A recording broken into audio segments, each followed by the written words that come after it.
நீங்கள் எந்த திசையை நோக்கி பயணம் செய்கிறீர்கள் என்பது உங்களுக்கு தெரியுமா?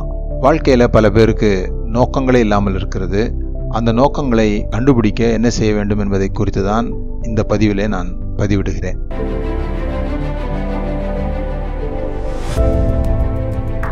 மூன்று வகையான மக்கள் இருக்காங்க. அந்த வாழ்க்கையில நோக்கத்தை பற்றி பார்க்கும்போது ஒரு 3 வகையான மக்கள் கூட்டம் இருக்கிறாங்க. குழப்பமடைந்தவர்கள், விரக்தி அடைந்தவர்கள், நிறைவடைந்தவர்கள் என்று 3 குழுக்களாக நம்ம பார்க்கலாம். இந்த குழப்பமானவர்களுக்கு எந்த நோக்கமும் இல்லை, எதை நோக்கி போயிட்டு இருக்குன்னே தெரியாது. ஆகவே அவர்கள் காற்றிலே அடிபடுகிற அலைகளைப் போல அங்கேயும் இங்கேயும் அலைவாங்க. ஏதாவது கிடைக்காதா, எப்படியாவது முன்னேறிட முடியாதான்னு ஒரு டெஸ்பரேஷன்லேயே இருப்பாங்க. அவங்கக்கிட்ட அம்பு வில்லெல்லாம் இருக்கும், ஆனால் எதிர்த்தாப்புல அடிக்கிறதுக்கு அவங்களுக்கு குறியே இருக்காது. எங்கே எதை நோக்கி அந்த அம்பை விடணும் அப்படிங்கிறதுல அவங்களுக்கு குறிக்கோள் இல்லாத ஒரு வாழ்க்கை. அதனால தான் அவங்க குழப்பமாகவே இருப்பாங்க. அடுத்தது, என்ன வேணும்னு அவங்களுக்கு தெரியும், ஆனால் அதை குறித்து எதுவும் செய்யாமல் இருப்பாங்க. அவங்களுக்கு என்ன வேணும்னு தெரியும், முதல்ல உள்ளவங்களுக்கு என்ன வேணும்னே தெரியாது. ஏன்னா அவங்களுக்கே அவங்கள தெரியாது. எந்த அளவுக்கு அவங்களை குறித்து அவர்கள் தெரிந்திருக்கணுமோ அது அவங்களுக்கு தெரியாததுனால அவர்களுக்கு என்ன வேண்டும் என்பதும் அவர்களுக்கு தெரியாமல் இருக்கும். எது கிடைச்சாலும் பரவாயில்ல அப்படி யோசிப்பாங்க, எப்படியாவது பொழைக்கணும் அப்படி யோசிப்பாங்க. ஆனால் இந்த 2வது வகை மக்கள், விரக்தியில் இருக்கிறவங்களுக்கு என்ன பிரச்சனைனா, அவங்க எங்கே இருக்கணுன்றது அவங்களுக்கு தெரியும், ஆனால் அவங்க அந்த இடத்துல இல்லாமல் வேற ஒரு இடத்துல இருக்காங்க. இந்த 2க்கும் இடையில இருக்கிற கேப் தான் அவங்களுக்கு விரக்தியே கொடுக்குது. அவங்க எதோ செய்யணும்னு விரும்புவாங்க, ஆனால் அதை அடைவதற்காக எதுவும் செய்ய முடியாத ஒரு நிலையில் இருப்பாங்க. ஒருவேளை குடும்ப கஷ்டம், அவங்க சம்பாதிச்சு தான் குடும்பத்தை காப்பாற்ற வேண்டியது இருக்கும், இப்படி பல காரணங்கள் இருக்கும். அதெல்லாம் அவர்களுக்கு ஒவ்வொரு நாளும் மனதளவில் விரக்தியை உண்டு பண்ணிக்கிட்டே இருக்கும். நான் இருக்க வேண்டிய இடம் இது இல்லை, நான் அங்கே இருக்க வேண்டிய ஆள், ஆனால் நான் இப்போ இங்கே இருக்கிறேன், இந்த கேப்பை நான் எப்படி தாண்ட போகிறேன் என்கிற மன உளைச்சல் அவர்களுக்கு எப்பொழுதும் இருந்துக்கிட்டே இருக்கும்.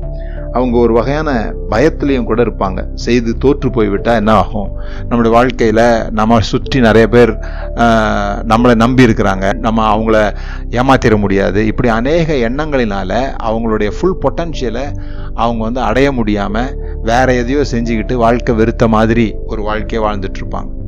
சில பேர் அவர்கள் என்ன செய்ய வேண்டும் என்று அவர்களுக்கு தெரியும், அதையே அவர்கள் செய்வார்கள். அவர்கள் தான் நிறைவடைந்தவர்களாக இருப்பார்கள்.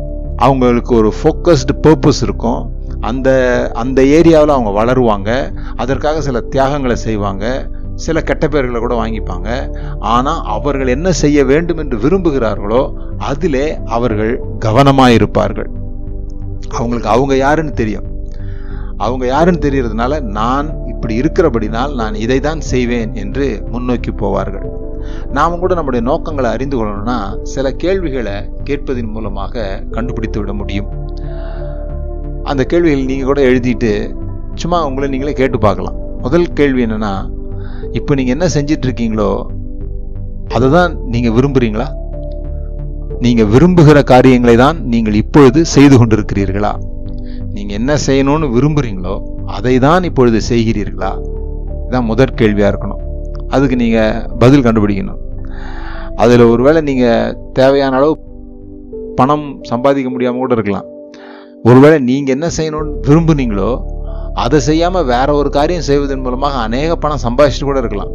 ஆனால் நீங்கள் கண்டுபிடிக்க வேண்டிய பதில், நான் இப்பொழுது எதை செய்கிறேனோ அதை தான் செய்ய வேண்டும் என்று விரும்பினேனா, விரும்புகிறேனா? 2வது நீங்கள் எழுப்ப வேண்டிய கேள்வி, நான் என்ன செய்ய விரும்புகிறேன்? நான் என்ன செய்ய விரும்புகிறேன்? இப்போ நான் செய்கிறத சரி, எனக்கு விருப்பம் இல்லை, நான் விருப்பம் இல்லாமல் தான் செஞ்சிட்ருக்கேன். ஆனால் எனக்கு ஒரு வாய்ப்பு கொடுக்கப்பட்டா நான் என்ன விரும்புகிறேன், நான் என்ன செய்ய விரும்புகிறேன், அதை கண்டுபிடிக்கும் போது தான் அவங்களுடைய எனர்ஜியும் எக்ஸலன்ஸும் வெளியே வர ஆரம்பிக்கும். உங்களுடைய சிறப்புத்தன்மையும் உங்களுடைய ஆற்றலும் வெளியே வருகிறது எப்போன்னு சொன்னால் இதை கண்டுபிடிக்கும் போது தான். அந்த பேஷன் தான் உங்களுக்கு ஒரு எனர்ஜியை கொடுக்கும். நீங்கள் எதை செய்ய வேண்டும் என்று விரும்புகிறீர்களோ அதுதான் நீங்கள் அந்த இலக்கை அடைவதற்கு தேவையான ஆற்றலை உங்களுக்கு கொடுக்கும். ஸோ நீங்கள் எப்பவும் உங்களுடைய இருதயத்துக்கு கேட்டுகிட்டே இருக்க வேண்டிய கேள்வி, எப்படி நான் கண்டுபிடிப்பது? எப்படி என்னுடைய ஆற்றலுக்குள்ளாக என்னை நான் ஈடுபடுத்திக் கொள்வது? சிறு வயதிலிருந்து நான் என்ன செய்ய விரும்பினேன்? எது செஞ்சா எனக்கு ரொம்ப சந்தோஷமா இருக்குது? இப்படிப்பட்ட காரியங்களெல்லாம் நீங்க கேட்டு அதை கண்டுபிடிக்க வேண்டும். மூன்றாவது, நீங்கள் என்ன செய்ய விரும்புகிறீர்களோ அதை உங்களால் செய்ய முடியுமா? Can you do what you would like to do? நீங்க நிறைய காரியம் செய்யணும்னு விரும்புவீங்க, ஆனா அது உங்களால் செய்ய முடியுமா?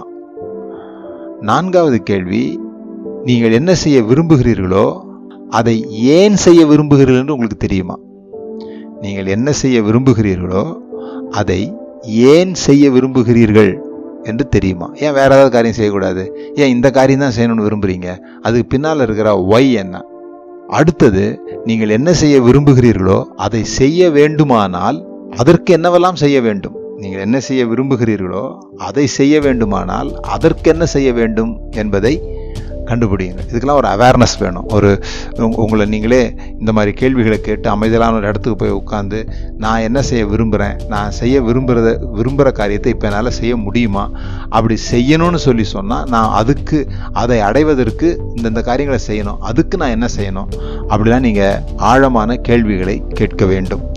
பிறகு ரொம்ப முக்கியமாக நீங்கள் கேட்க வேண்டிய கேள்வி என்னன்னு சொன்னால், எப்போ நீங்கள் விரும்புகிற காரியத்தை செய்ய ஆரம்பிக்க போகிறீர்கள்? எப்போ உங்களால் ஆரம்பிக்க முடியும்? நீங்கள் ஒரு காரியத்தை செய்யணும்னு விரும்புகிறீங்க, ஆனால் இப்போ அந்த காரியத்தை செஞ்சுக்கிட்டு இல்லை. அப்படியானா அந்த காரியத்திற்கான விஷயங்களை எப்பொழுது செய்ய ஆரம்பிக்க போகிறீர்கள்?